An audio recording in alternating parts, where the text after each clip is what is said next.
the legions of people out there who like the Sauer 100 and 101. Took me forever, but finally I have a Sauer 100 in the studio.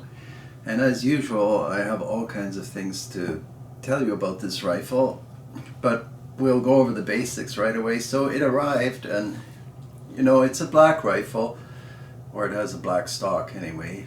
And so I immediately noticed this configuration of the floor plate, which reminded me of the X-Bolt, which also has that configuration of the floor plate. I'm not saying it's a good or bad thing, it's just something one would notice. And that reminded me of this, which comes from the Rossler, which we've looked at before. That's this rifle. And this Rossler is a lot older than any of the rifles on this table, but you can see the same concept. So the manufacturers seem to like these oversized housings. This one is a polymer on the Rossler. On the Sauer 100, I checked with a magnet, and this is the Rossler. On the Sauer 100, sorry, I have to say that to myself, so many parts. This is aluminum. It sure does look like steel, but anyway, I checked with magnet, and it's aluminum. The 100 comes with this very strong, very robust magazine. This rifle's in 308. And so do I like this? I mean, this is hard to comment on because obviously it works. So they trust that it's a good design, and I think it is a good design. And polymer magazines are very common now. The next step, so you take this off with 2 screws, which are Allen screws. Oh, I'll do a little bit of a aside. I was at a major European arms manufacturer quite a few years ago, and I said, you know, it used to be that you could take a rifle apart with a regular screwdriver, and the guy that I was being given the tour by, he was a little bit harsh, but I liked him. And he said the modern sportsman and firearms owner, they're not capable of using screwdrivers anymore. So I said, really? He said, yes, really, and let's continue. So I said, well, maybe, but maybe it's those laser-guided machines that you use for assembling the guns that can't use the slot screw. And he said, well, possibly, but it's irrelevant. And we continued. Anyway, whatever that all means, it was a very funny moment. But these are Allen screws, and sometimes you'll come across Torx screws. But this one has a new twist. So I took that off, and here I encounter this. So then I thought, maybe I don't have to take that out.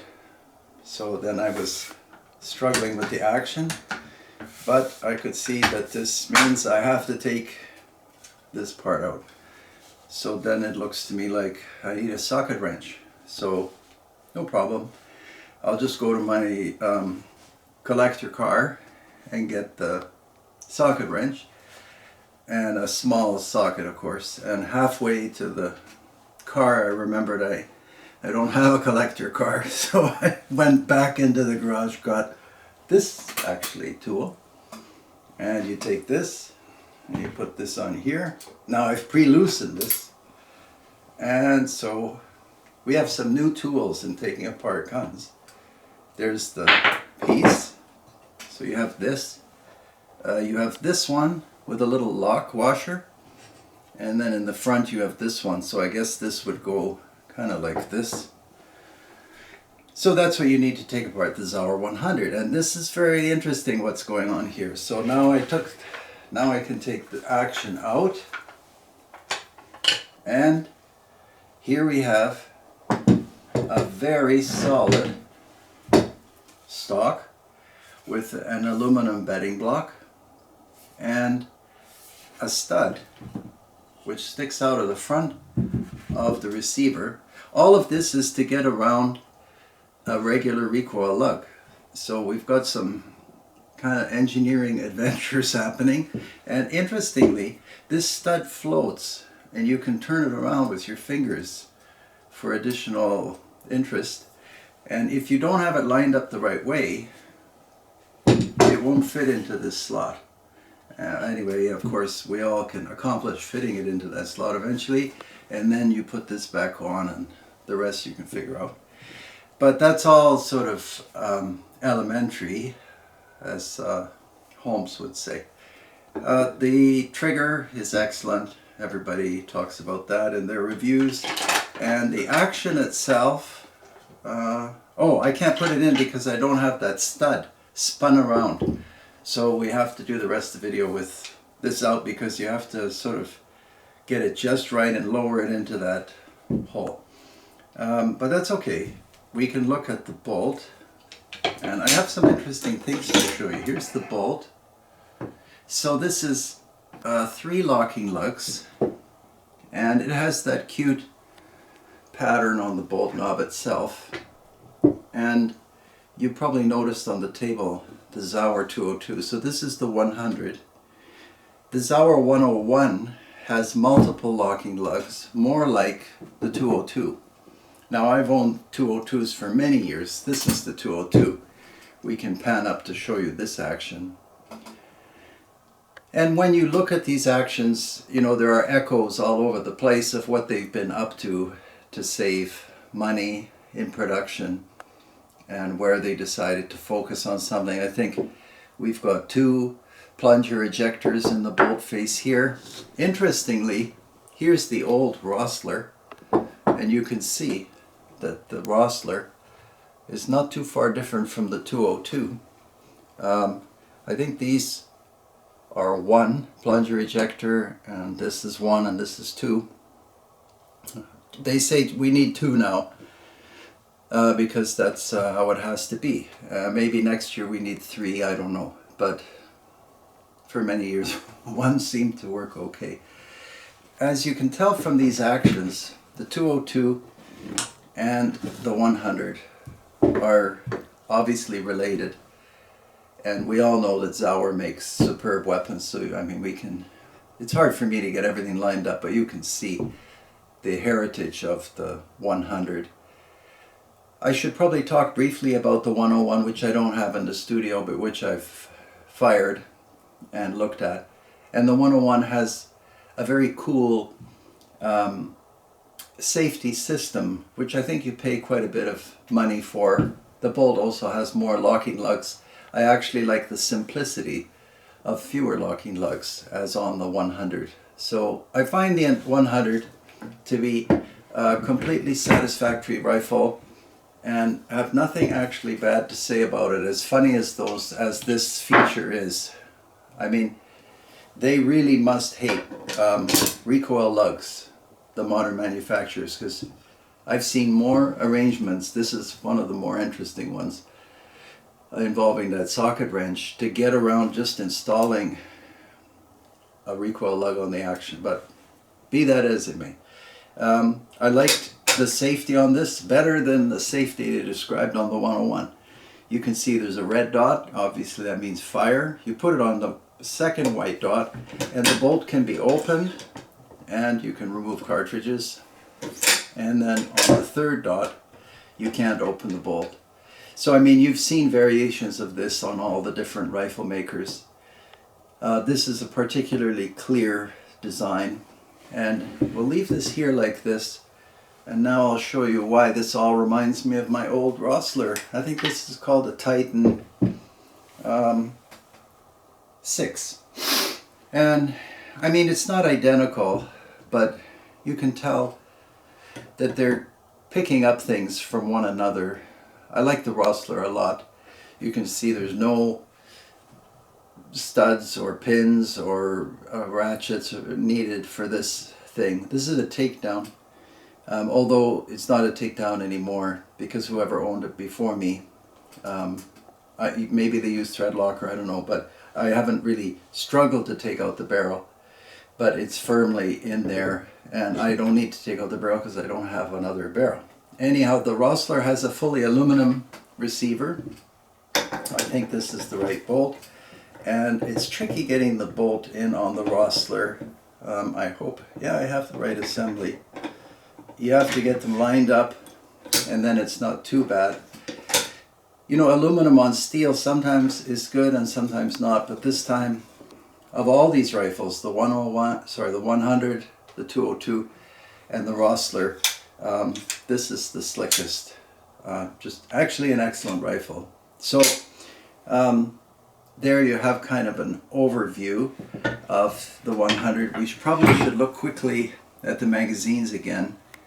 And this 100, you'll ask about accuracy. As usual, I'm deficient. I don't have too many range videos, although we have some coming, surprisingly.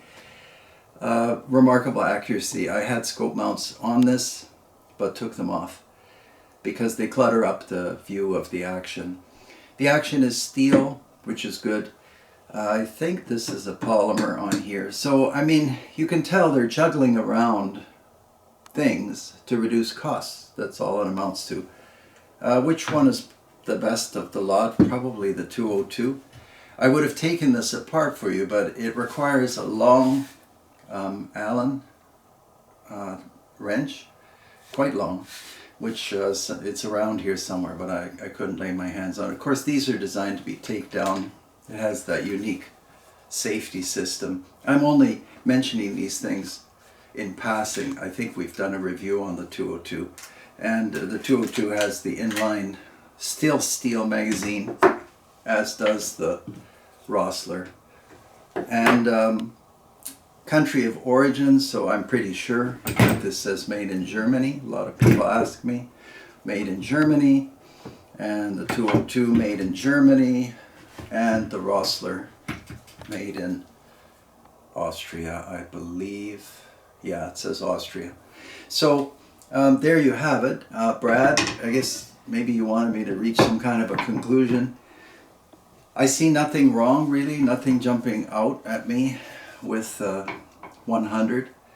I forgot to mention that I had a kind of a surprise conclusion in this video, and that is that of all these rifles, the most surprising to me, now I'm talking about the new polymer rifles, if you want to call them that, is actually this rifle, which so far has provided the best accuracy. It has everything and more, and it's a conventional rifle. I wanted to mention to you, and maybe you can tell me, I've even asked the factory people, is the 101 barrel press fit or threaded? And is the 100 barrel press fit or threaded? No one can tell me. Why is that significant? It's not that hard to shoot out a barrel, and then if it's threaded in, it's easy to take to a gunsmith, and they thread out the bad barrel and thread in a new one, set the headspace, and you're off to the races. If it's pressure fit, by pressure, well, there are different systems for accomplishing it, but under a hydraulic force with the receiver either heated, like I said, different methods or not, they simply force this barrel into the receiver. It could be, you'll notice there's no Savage style shoulder here. I kind of have a hunch. I tried to look through the screw holes to see if I could spot threads. Somebody told me the 100 is threaded and the 101 is not, which is surprising. I have a hunch they're all press fit, but I could be wrong. Maybe you can tell me. If it's press fit, then I far prefer a threaded barrel into a receiver, just the old way. It's a bit of more work to set the headspace, but that's like slot screws. It's just a better way to go. Getting back to the Benelli, which is actually marketed under the Franchi name, or some people say Franchi, and I respect whatever you choose to pronounce.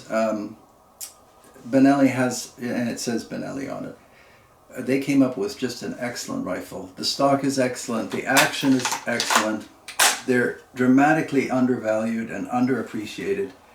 This is an excellent rifle, and this floor plate is steel. Everything is the way I would like it to be. Some people think the bolt knob is goofy. Anyway, we're going to look at that more closely next time. But that was supposed to be the surprise at the end of this video, which I forgot to tell you about. So Brad, I hope that kind of addresses some of the things you were thinking about. would I rush out and buy a 100? Sure, why not? Or a 101 if you want to spend more money and have that safety thing and a few more lugs on the bolt. That's nice. I think the 100 is actually the one to buy, and a lot of times that's the case. The rifles that cost twice the price may have a couple more features, but when you go to sell, it's probably going to be really easy selling a 100, model 100. Anyhow, has a lot going for it, and yeah, I'm probably forgetting things, but I usually do. Thank you very much for watching and for your requests for this video. Sorry again for taking so long. And please follow us on Patreon, on Instagram, and join us on Patreon, and subscribe. And yeah, please keep sending your comments and notes. I appreciate them, and we'll see you next time. Okay, take care out there.